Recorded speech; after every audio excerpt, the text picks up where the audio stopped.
We all remember the Bryan Kohberger case, right? I mean, the shockwaves through Moscow, Idaho. It was everywhere, nonstop news, everyone trying to figure things out. Absolutely. Intense public interest. But recently, another name has sort of entered the conversation, sparking even more questions. Emma Bailey. Mm-hmm. Who is she? And, how might she connect to everything that happened on King Road? That's really where our deep dive begins today. Exactly. And today, we're navigating, well, it's a complex web of information, really. Yeah. Stuff drawn from online investigations, the kind you find on YouTube channels. And just to be clear, our goal isn't to, confirm or deny anything definitively. It's more about understanding the different threads people are talking about, the ones linking Emma Bailey to Bryan Kohberger and the murders, based on what's out there online.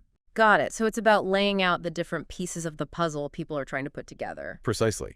Giving you, the listener, a chance to understand these threads and form your own perspective.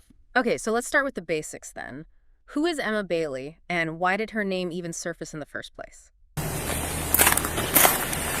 Hello, Deputy Miller Sheriff's Office. Hello. Driver's license, vehicle registration.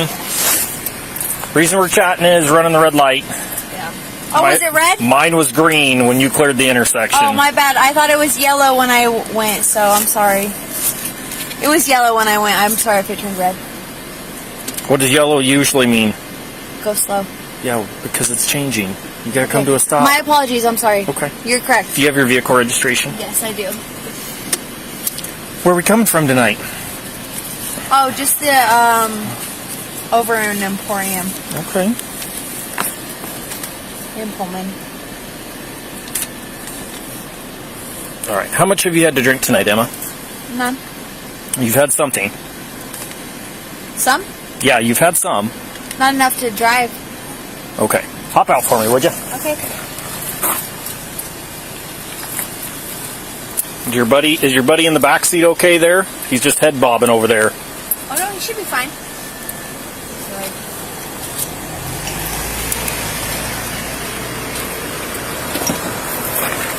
Do you want me to turn my car off, or? You can leave it run for them. Okay. You got your stuff fell out there, just so you're aware. Sorry, my head thing fell off. Okay. Just come stand right here for me. I'm just going to knock those lights down for just a minute. I ask is I can smell odor of alcohol coming from inside the car, okay? So I want to make sure you're okay to drive. Of course. So I can't tell if it's you or if it's them that's been drinking, right? I see you're wearing a wristband. Where's the wristband from?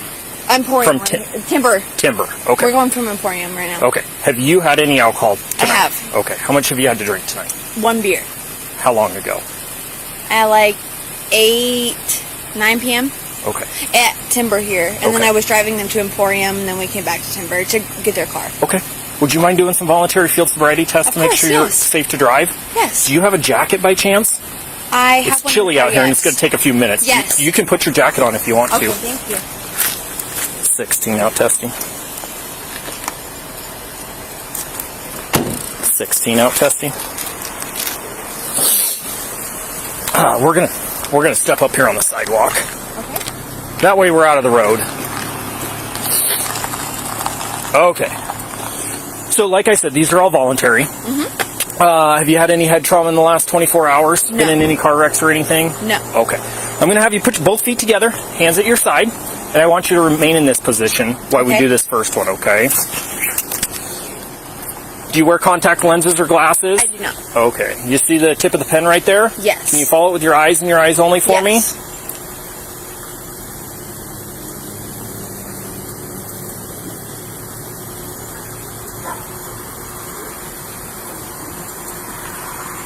Is it okay if I blink? Yeah. Okay.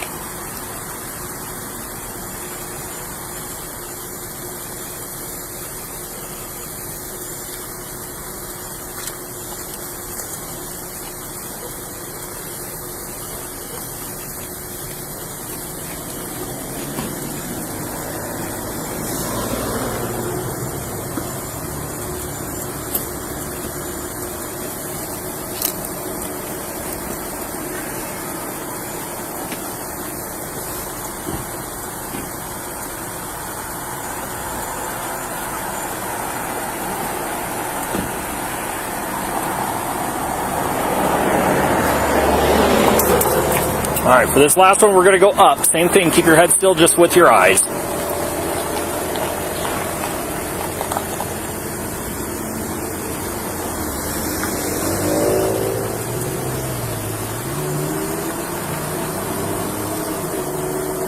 Okay.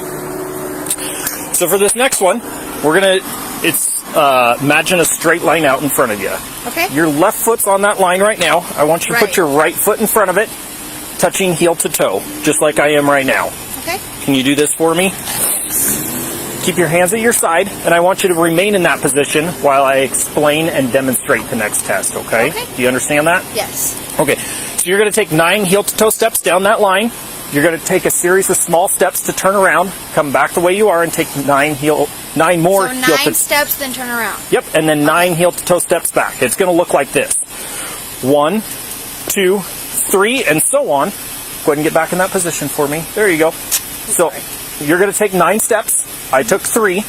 When you get to that 9th step, you're going to take a series of small steps around your lead foot, and you're going to take 9 heel-to-toe steps back. Okay. 1, 2, 3, and so on until you get to 9. Okay.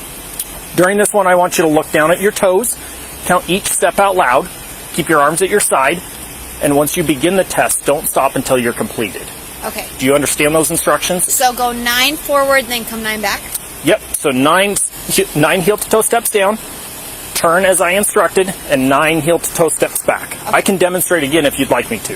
No, I think I understand. Okay. Okay, I just want to make sure. Yep, and that's fine. I have no problems with asking questions. Okay. You may begin.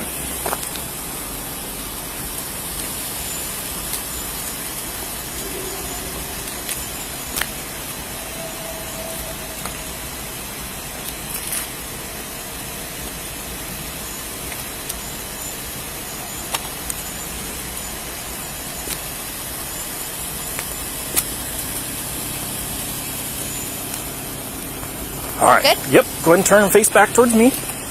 So we're going to go back to that first position again. Feet together, hands at your side. Mm-hmm. The next one's a one-leg stand.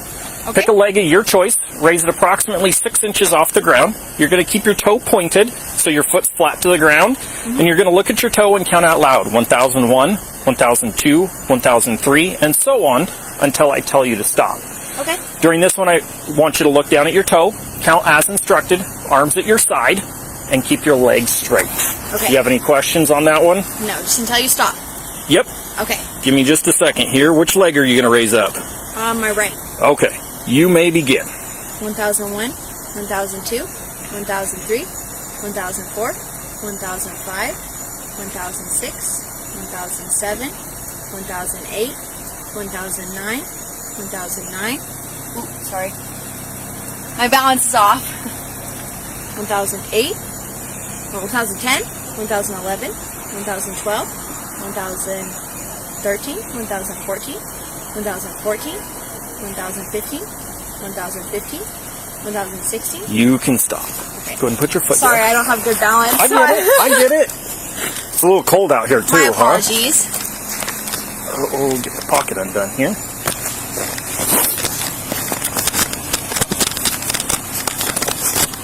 So the last one is called the preliminary breath test. Okay. It's not in lieu of the evidentiary breath test. It's like blowing up a balloon. Deep breath in and blow out. Okay.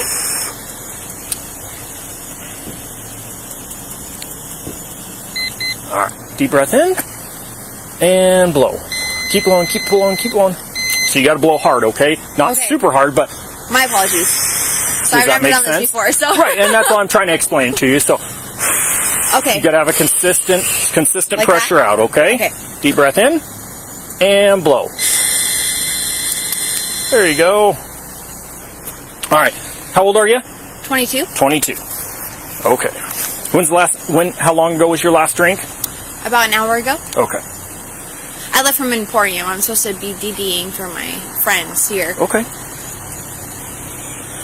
If you had to guess, what is the legal limit? I have no idea. It's 0.08. What does that mean? Because you're over 21. What does that mean? And right now you're at a 0.166. Okay. So right now can you tell me what that means, right now please? you're under arrest for DUI. Okay. I'll explain everything to you as we go.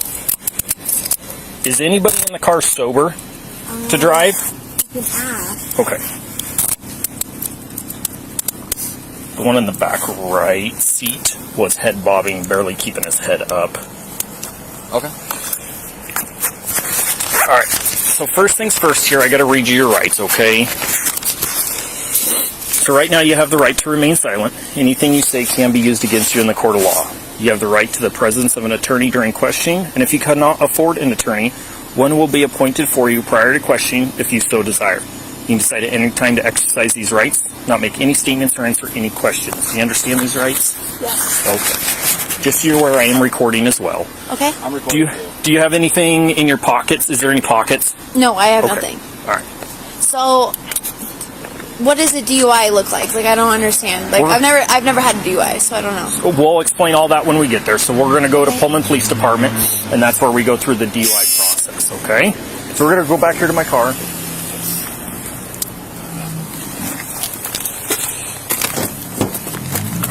Go ahead and have a seat there. Is this your car? Yes. Okay. So if nobody in the car is sober to drive, what do you want us to do?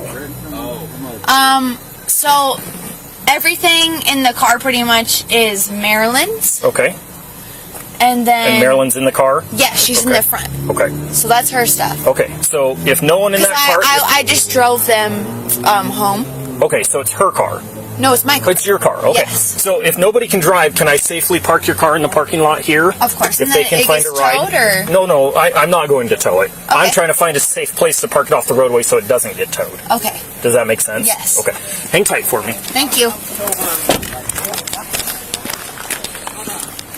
Well, Emma Bailey is 22 years old, resident of Moscow, Idaho. And what's immediately interesting is her address. She lived really close to the King Roadhouse. Oh, close. Like right behind it, basically. And public attention really zoomed in on her more recently because she was arrested. Right, I heard about that with another guy. Yeah, with a 36-year-old named Demetrius Robinson. They were arrested south of Seattle, accused of providing fatal drugs. That happened earlier this year. Wow. Okay. And it's maybe worth remembering, she also had an earlier DUI arrest back in 2025, which had already brought her some, local attention. And this recent drug arrest, that seems to be fueling one of the main theories, the whole DoorDash delivery thing. That's right. It feeds right into it. One theory that's gotten a lot of traction online is this idea that maybe, just maybe, Emma Bailey was the DoorDash driver. The one who delivered food to the King Roadhouse really late. Yeah, around 4 a.m. on November 13th, shortly before the tragic events unfolded. And this connects to the probable cause affidavit. Because that mentioned a Jack-in-the-Box order, right? Exactly. A probable cause affidavit, just for context, is that sworn statement law enforcement uses, outlining why they think there's enough evidence for an arrest. So the fact that this specific order is mentioned in that document makes the delivery details seem pretty significant. Okay. And is there anything backing up the idea that it was Emma Bailey? Well, there are reports, unconfirmed, mind you, but circulating that Emma Bailey's mother actually confirmed she was working as a DoorDash driver around that specific time. Interesting. And on top of that, both Jack in the Box itself and another source apparently confirmed that the driver who made that particular delivery was a young female with black hair. Which matches Emma Bailey's description. It does. She's known to have long hair, sometimes dyed black. So that detail definitely stands out to people investigating online. This is where it gets really, really intriguing. That YouTube channel, JR Investigates. They brought up this video clip. Oh, the noise complaint one. Yeah. From months before the murders at the King Roadhouse. Right.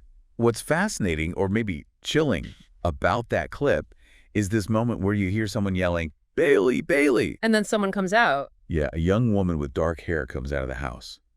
And the YouTube investigator does this side by side, comparing her to Emma Bailey from her DUI arrest footage. And is there a resemblance? Well, they argue there is. Yeah. Subjective, of course, but it certainly makes you wonder. It immediately raises the question, had Emma Bailey been to the King Roadhouse before? Did she know people there? And that ties into Ashlyn Couch, doesn't it? One of the former roommates. Exactly. Ashlyn Couch. She lived in the King Roadhouse, but moved out before the murders happened, although she was apparently still in the lease. And the reported connection. Emma Bailey and Ashlyn Couch are apparently friends on Instagram.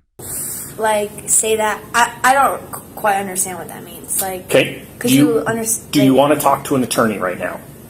Is that what that means? Could you read it to me again? Do you want to exercise your rights at this time? That means, do I want to talk to an attorney? Correct. Okay. So that's what this is. By reading this and signing here, it's saying right now you do not want to exercise your rights. and speak with an attorney right now. What is the difference? I'm sorry, I don't know if you're the So, person to ask or not. But I cannot give you legal advice. Okay. I can reread things that are on this form, but I cannot give you legal advice. Can you tell me what would happen if I did or did not talk to an attorney? If you want to speak with an attorney, I'll call one and we'll go in that room and you'll talk to an attorney on the phone. Are they available at this hour? Yep, 24 hours a day. We always have an on-call attorney. Could I speak to one? Yep. Are they able to give me legal advice? Yes, they are. Okay. I just want to learn, so. Yep. All right. Another little link people point to. Right. Okay, so let's shift gears slightly to Demetrius Robinson, the man arrested with Emma Bailey more recently.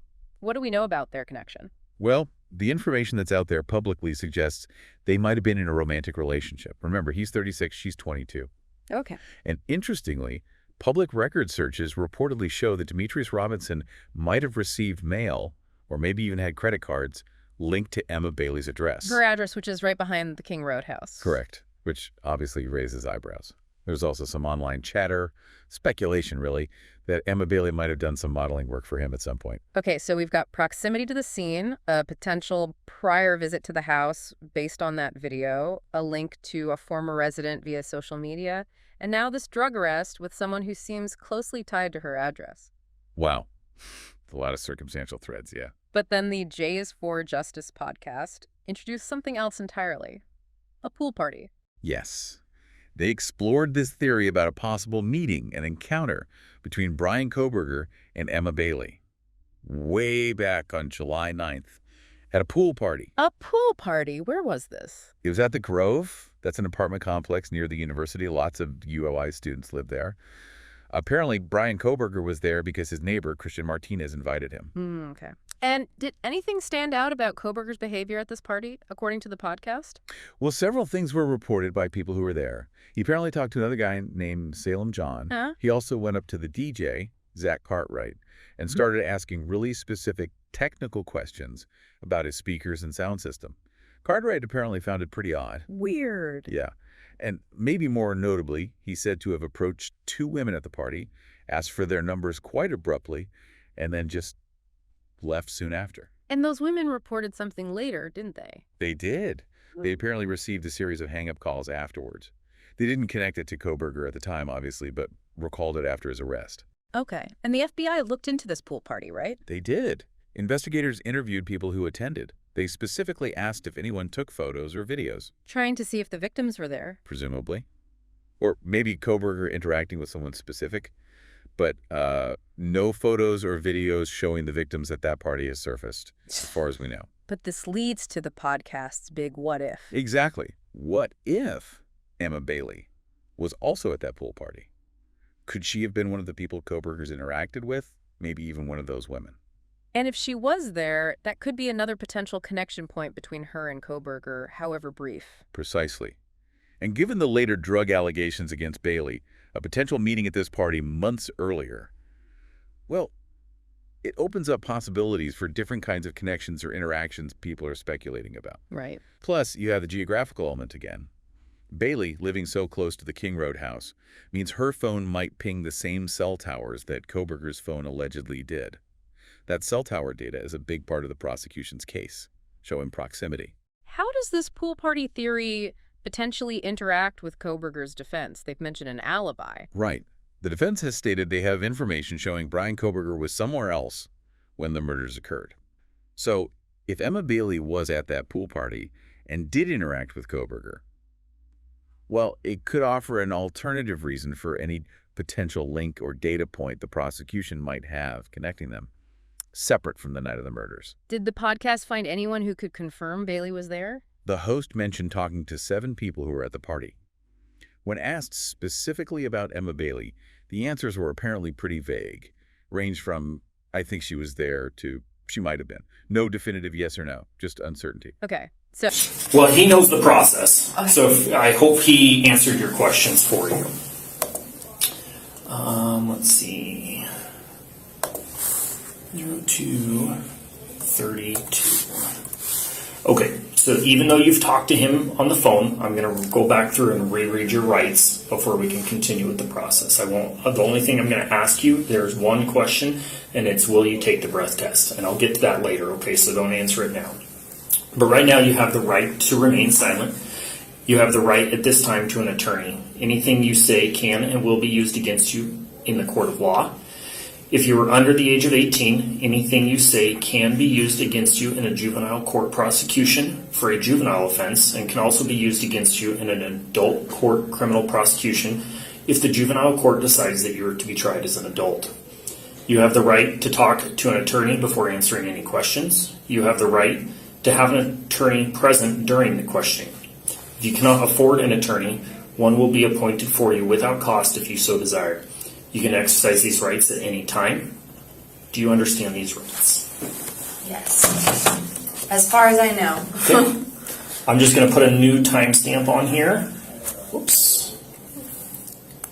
I hit the space bar and made the page go down. Come back.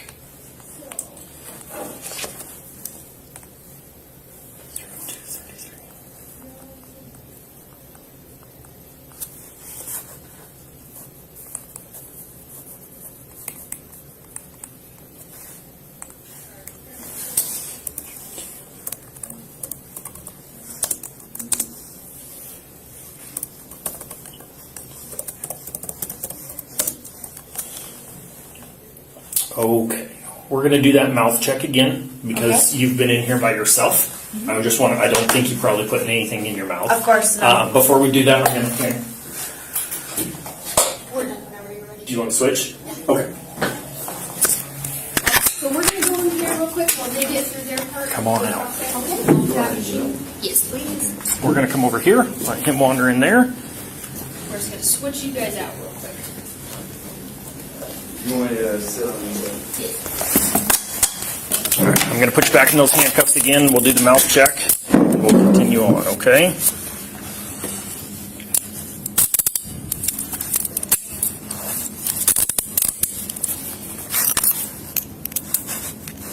All right, go ahead and have a seat there.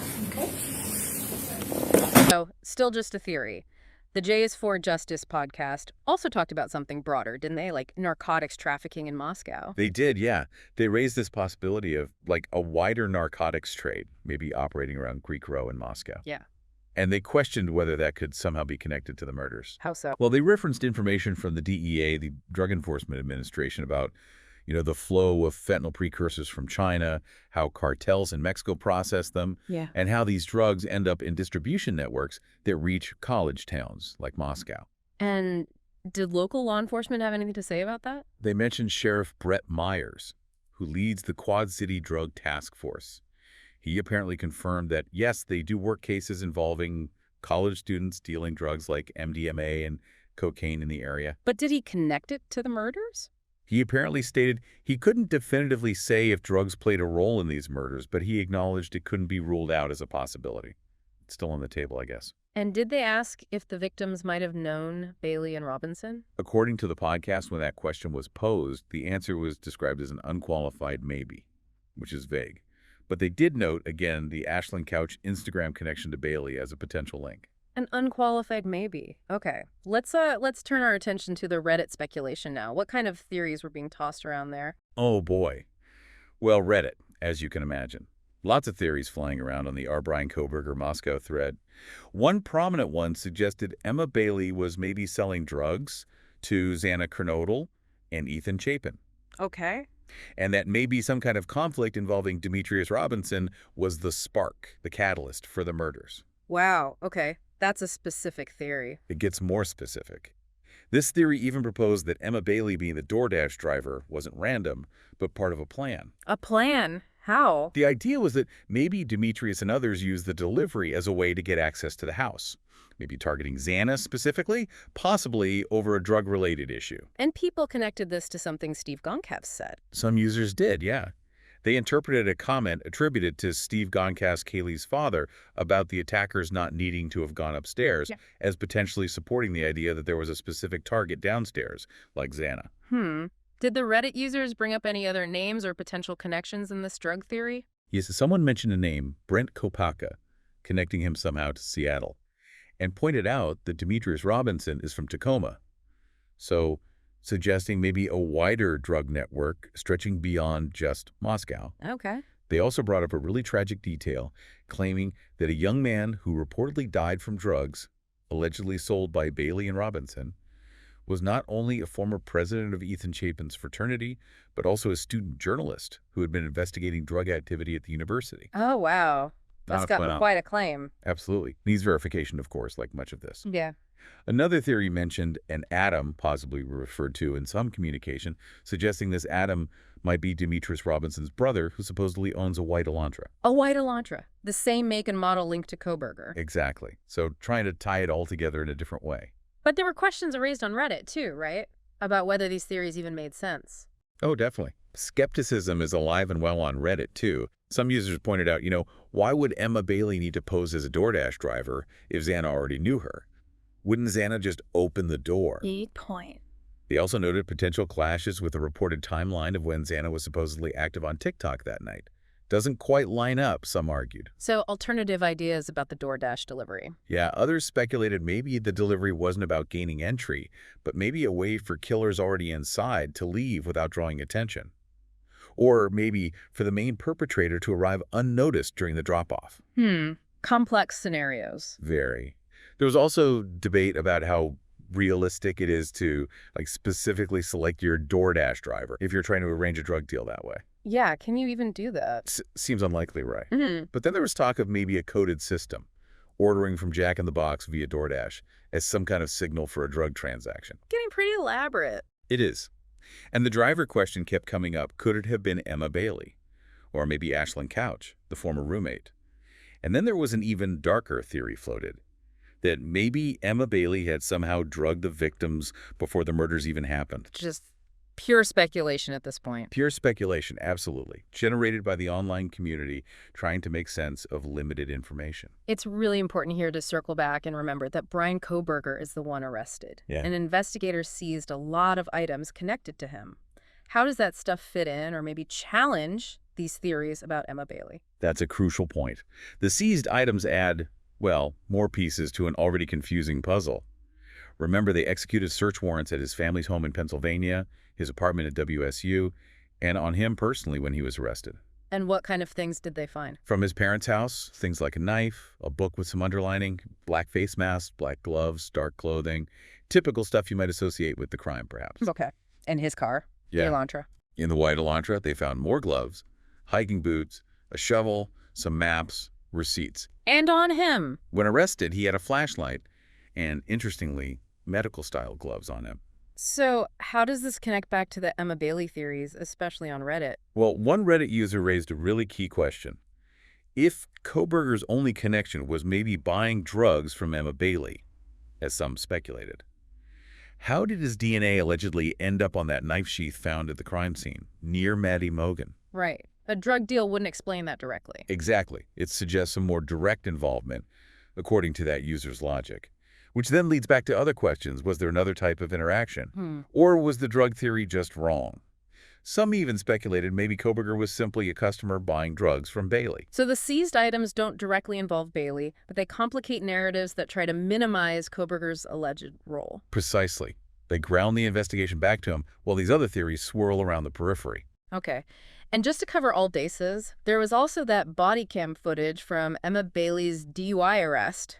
What did the Transparency body cam video show? Right, that gave a glimpse into a separate incident. It showed her being pulled over in Pullman, Washington for running a red light. And the officer suspected DUI. Yes, the officer noted the smell of alcohol. Bailey admitted she'd had some to drink, but said she felt it wasn't enough to drive. Standard denial, perhaps. Did she do sobriety tests? She did voluntary field sobriety tests and reportedly showed some balance issues. Then the breathalyzer. What was the reading? It came back at 0.166 BAC, blood alcohol content, which is more than double the legal limit in Washington state. So she was arrested. Yes, arrested for DUI. The footage shows her acknowledging her rights, being cooperative generally, and being taken to the Pullman Police Department. And bail. There's audio of her making a phone call to arrange bail, and the amount mentioned was $500 cash. She also talked about where her car was parked, needing her key and phone back. So it just provides a snapshot of a different interaction with law enforcement. Exactly. Separate from the Seattle arrest, separate from the Moscow investigation, but part of the public picture of Emma Bailey that exists now. Okay. So we have really journeyed through a lot of information here, a real deep dive. Definitely. We looked at Emma Bailey's background, her Moscow connection, that recent arrest, then the whole DoorDash driver theory, which keeps popping up. The potential connections to the King Road house itself, through that noise complaint video, and the link to Ashland Couch. Right. And the possibility, however speculative, of an encounter with Bryan Kohberger himself at that pool party months before. Then broadening out to the wider context of potential drug trafficking in Moscow, the theories from the J is for Justice podcast. And finally, diving into that tangled web of speculation on Reddit. The drug deals, the planned deliveries, the alternative suspects. It's certainly a lot of threads, many of them looping back on each other, creating this complex picture of alleged connections and possibilities. It really is. And I think it's so vital, as you said earlier, to stress again that the vast majority of this remains firmly in the realm of speculation. It hasn't been officially verified by law enforcement or through court proceedings. Absolutely critical to remember. We still have huge unanswered questions. Was Emma Bailey actually the DoorDash driver? Did she have any direct connection to the victims or to Bryan Kohberger? Did narcotics play any role, direct or indirect, in what happened that night? And what is the real significance of all those items seized during Kohberger's arrest? How do they fit the final picture? Those are the key questions the official investigation is hopefully answering. This really just underscores how incredibly intricate and complex this case still is, even all this time later. And for you, the listener, I think it highlights the sheer volume of information, some factual, some deeply speculative, that just swirls around a case like this. That's a constant flow. And it's such a stark reminder of why it's so important to rely on verified, credible news sources for the official updates as the legal process unfolds. Yeah. But looking at how all these threads around Emma Bailey converge, even if they are speculative, it really does illustrate the many, many different angles that investigators and certainly the public online are exploring as they try desperately to understand what happened on King Road. It shows the human need to find patterns, to find explanations, especially in the face of something so horrific. Which brings us to maybe a final thought to leave you with. Given all these layers, the speculation, the reported details, the unconfirmed connections, what does this intense public focus on individuals like Emma Bailey, even without any definitive proof of her involvement in the actual crime? What does that tell us about our collective search for answers? About how we understand guilt, innocence, and justice when dealing with these profoundly disturbing cases? That's a heavy question, something to definitely think about long after this deep dive ends. Kara, what was your first reaction when you learned that your former attorney is representing the man accused of killing your daughter? I'm heartbroken. I'm heartbroken because I trusted her. She pretended that she was wanting to help me, and to find that out that she's representing him, I can't even convey how betrayed I feel. Have you had a chance to speak with her about this? No, I haven't spoken with her. I found out through a friend who found it on Reddit. So, You found out through a friend through social media. You weren't notified by Ann Taylor, your attorney, No. herself? right now. And have you tried to reach out to her? No, I just found out today, literally. So, yeah. So, I mean, just so many thoughts. It's so incredible that there is this connection. Are you going to try to fight this at all? Well, yeah, absolutely. Yes.